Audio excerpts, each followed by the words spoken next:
1 мамыр Қазақстан халықтарының бірлігі күні. Бұл мейрам 1996 жылдан бастап президент жарлығына сәйкес кең көлемде тойланып келе жатыр. Үрдіс биылда жалғасты. Өңірден бастап ауылдарда жалғайтын ұлт пен ұлыстар бас қосып жоғары деңгейде іс-шараларды ұйымдастырылды. Әр алуандылығымыз бірлікте, аймағымызда 75 этномәдени бірлестіктер бар десек, солардың барлығы дерлік кешегі кеште бой көрсетті. Аймақ басшысы басты қонақ болып шақыртылды. Мерекелік шара қалай өтті, биылғы ерекшелік қандай? Бейнематериалды көріңіз.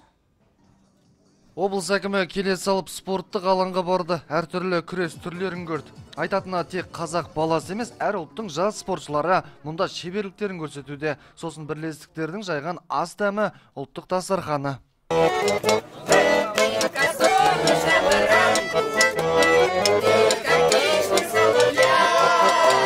Бірлік күніне орай аймақ басшысы алғы сөз алып, өңір дамуына еңбегі сіңген бірқатар азаматтарды марапаттады.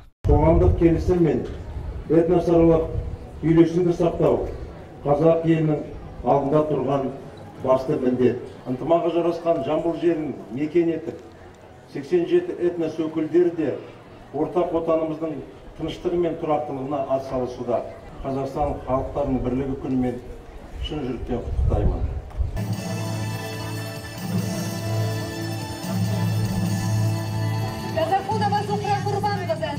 Кенжебеков Нұрислам Әбубәкірұлы марапатталды. Байнақов Жамбыл Шешен Ингош мәдени орталығы. Ниязова Расима Гатухаковна марапатталды. Алаңның әр бұрышы көрермендерге арналған. Жас бүлдіршіндерге ойын сауық орталығы, жоғарыда атағандай спорттық ойындар бәрі. Және басты алаң концерттік бағдарлама. Өзге ұлт өкілдерінің әр көрінісі мен ән шашу, би шашулары көпке ұнағандай. Қошеметтен қол алмаған халық болмады. Бастысы ел бірлігі және татулығы. Облыс әкімінен марапат алғандар да осыны айтты.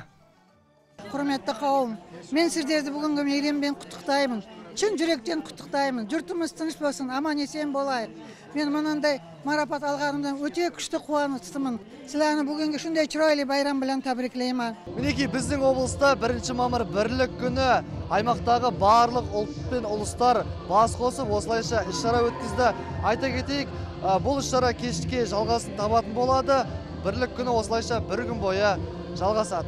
Ырсалы Дәуренбек, Асылжан Шымкент, Айқын ақпарат.